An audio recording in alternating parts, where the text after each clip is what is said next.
बिस्मिल्लाहिर्रहमानिर्रहीम। महतरम नाज़रीन, कुरान करीम के मुंतखब और ख़ास वाक़यात आपको सुनाए जा रहे हैं। आज की वीडियो में हम इंशाअल्लाह अस्हाबुल फ़ील का यानी हाथी वालों का वाक़या सुनाएंगे।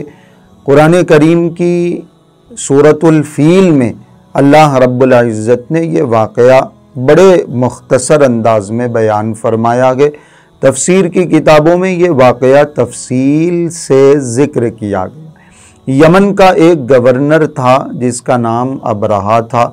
वो ईसाई था। उसने ईसाई मज़हब को, क्रिश्चियनिटी को फ़रोग़ देने के लिए, लोगों में आम करने के लिए एक इबादतगाह बनाई, एक कलीसा बनाया, एक टेम्पल बनाया और लोगों को हुक्म दिया वहाँ जो दूसरे बुत परस्त थे, जो काबतुल्लाह की ताज़ीम करते थे, उनको ख़ास तौर से बोला गया कि हज के लिए अब काबतुल्लाह को जाने की ज़रूरत नहीं।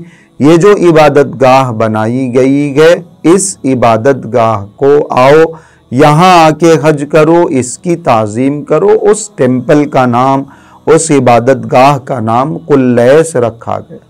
कुछ अरब कबीले उस वक्त यमन में मौजूद थे। उनको ये गवारा नहीं हुआ, बर्दाश्त नहीं हुआ कि काबतुल्लाह के मुकाबले में एक और ऐसी इबादतगाह बनाई जाए, उसकी ताज़ीम करने का हुक्म दिया जाए। तारीख़ की किताबों में लिखा है कि कुछ अरबों ने वहाँ अंदर जाके गलाज़त कर दी, नजासत कर दी। और बाज़ रिवायतों में, किताबों में लिखा हुआ है कि एक हिस्से में आग लगा दी।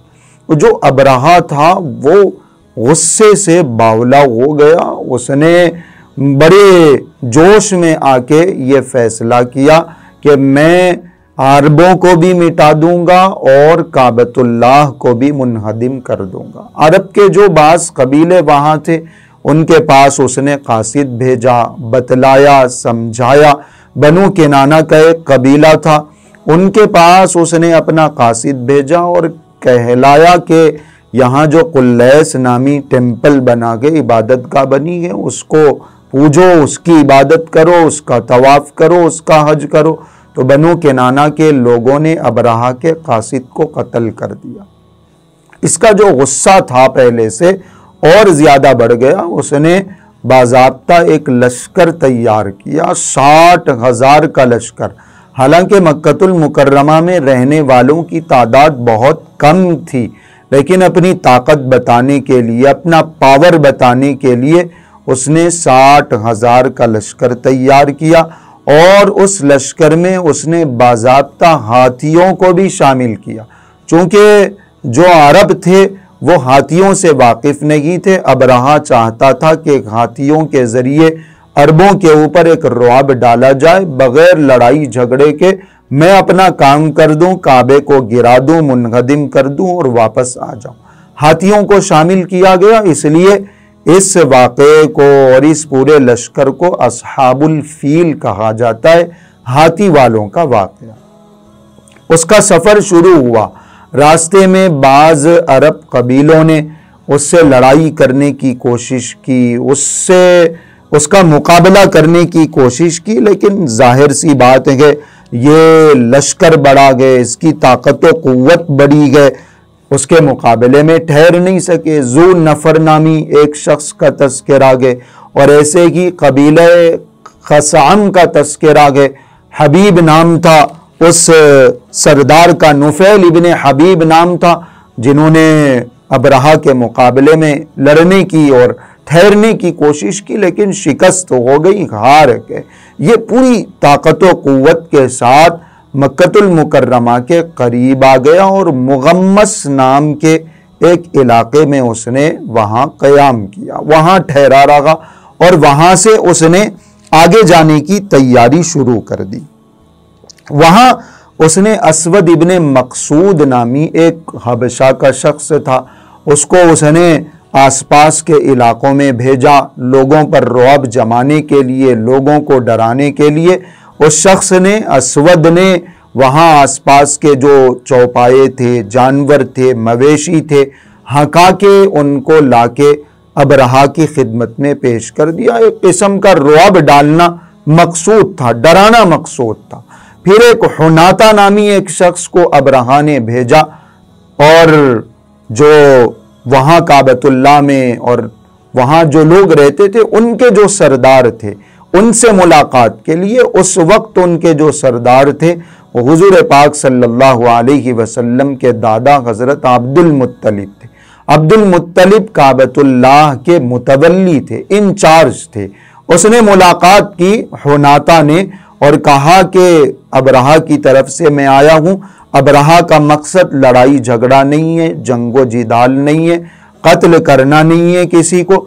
तुम रास्ते से हट जाओ, अबरहा अपना काम करके चला जाएगा। अबरहा सिर्फ काबतुल्लाह को ढाने के लिए आया गया, मुनहदिम करने के लिए आया।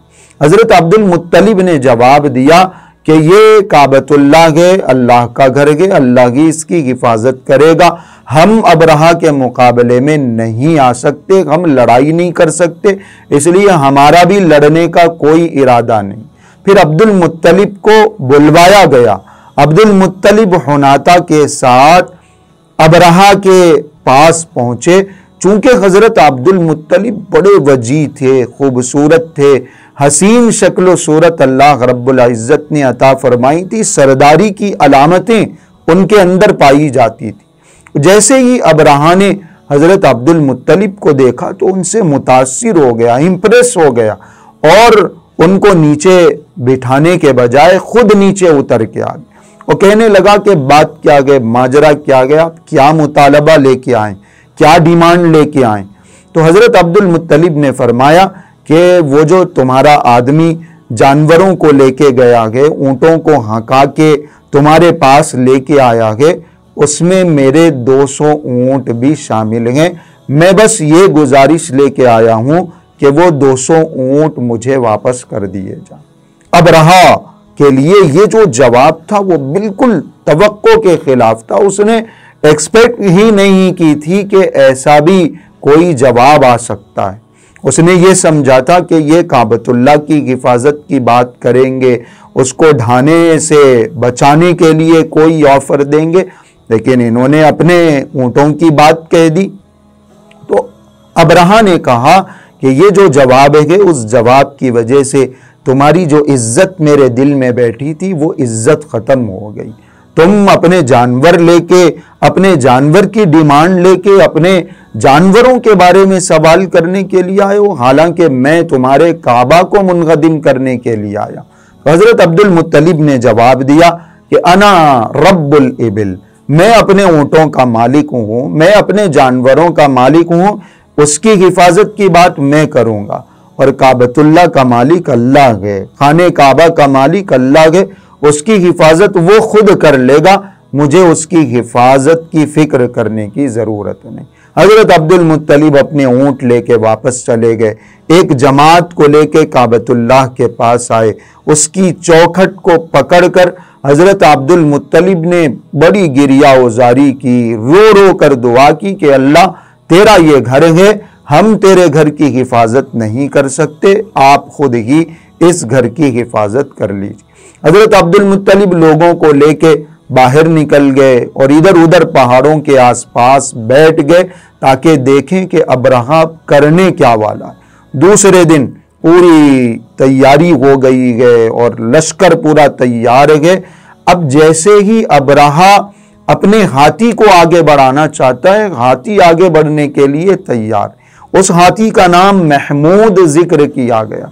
वो हाथी यमन की तरफ चलने के लिए तैयार है, मशरिक की तरफ चलने के लिए तैयार है, शाम की तरफ चलने के लिए तैयार है। जिस सिमत में ले जाया जाता था वो हाथी चलने के लिए तैयार होता था। काबतुल्लाह की डायरेक्शन में वो हाथी एक कदम भी आगे नहीं बढ़ाता, लेकिन ये गुस्से में गए, ये जलाल में गए, ये अपने गुस्से को काबतुल्लाह को ढा के ख़त्म करना चाहता है। पूरी तैयारी होके गए, कदम आगे बढ़ने के लिए तैयार हैं, लश्कर तैयार है, फौज तैयार है। अल्लाह रब्बुल इज़्ज़त ने उसी मौके पर काबतुल्लाह की हिफाजत का इंतज़ाम फरमाया और बड़ा अजीब व गरीब इंतज़ाम फरमाया। समंदर की तरफ से छोटे छोटे परिंदे अल्लाह रब्बुल इज़्ज़त ने भेजे। उन परिंदों को अल्लाह रब्बुल इज़्ज़त ने 3-3 कंकरियां देकर भेजी। एक कंकरी उनके चोंच में, 2 कंकरी उनके परों में।